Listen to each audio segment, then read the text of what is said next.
I want to focus for the time being on the district magistrate going to the family and telling them what he should and should not say. But what Dr. Patra has said at the start is important. Supriya Srinath, he says IAS officers need to be sensitive. He's not here to defend the indefensible, and if someone has done something wrong and out of line, it's not the viewpoint of the Bharatiya Janata Party, which very clearly Dr. Patra has disassociated himself with. Supriya Srinath.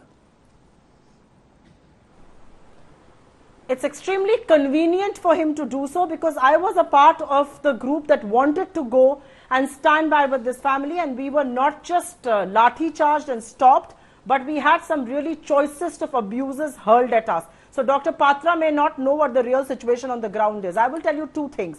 The DM is the most powerful man in the district, and if he goes and tells a family what we have already seen on camera and on record to say, I wonder what that family goes through. Maybe Dr. Patra doesn't understand that. And if the UP government is so sensitive, I also want to ask, why have heads not rolled? Because the same UP government, through various official channels, kept calling it fake news. And I'm glad Dr. Patra maintains the stand that ADG Law and Order of UP is maintaining, who says this wasn't rape because semen was not found. Now let me tell you a little bit about law and order. IPC section 375, which was amended in 2013, the Supreme Court verdict in Babul Nath versus State of UP case categorically states there needs to be no semen and there needs to be no penis penetration to establish rape, and attempt to do so is also rape. Please somebody explain to me, why would 4 men try and strangulate a woman, break her backbone, cut her tongue, if there was no rape? I mean, how insensitive is this government?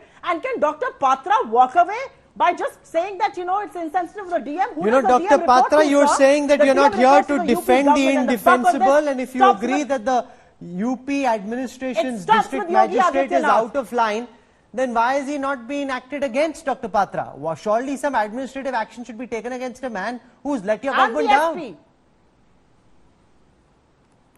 See, I have conclusively said that let's wait for the SIT report. The SIT report will speak for itself, number one. Number two, when you talk about insensitiveness, when you say that as far as rape is concerned, the FSL report does not suggest rape. Remember, it's not Bharatiya Janata Party which has submitted this report. A team of doctors from one of the reputed hospitals of the country, Safdarjung in Delhi, have submitted this report, number one. Number two, and I did not shout in the middle, Mr. Rahul. I waited for my chance. Thank you. Rahul, and most importantly, and as far as insensitiveness is concerned, let me tell you, I mean, here is a chief minister called as Ashok Gehlot who says that 2 minor girls from Bari in fact, Rajasthan, went on their own to be raped.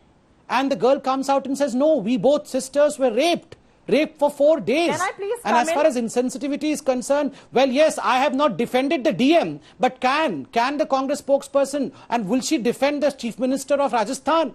Did he not tweet today that these 2 girls from Rajasthan were not raped? They went on their own to be raped? Didn't he say that? No. And is this not insensitiveness?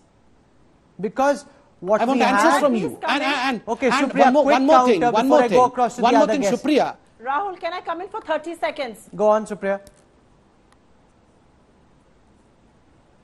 I just have one statistic to point out, and I'm not manufacturing this. This was tabled in Parliament.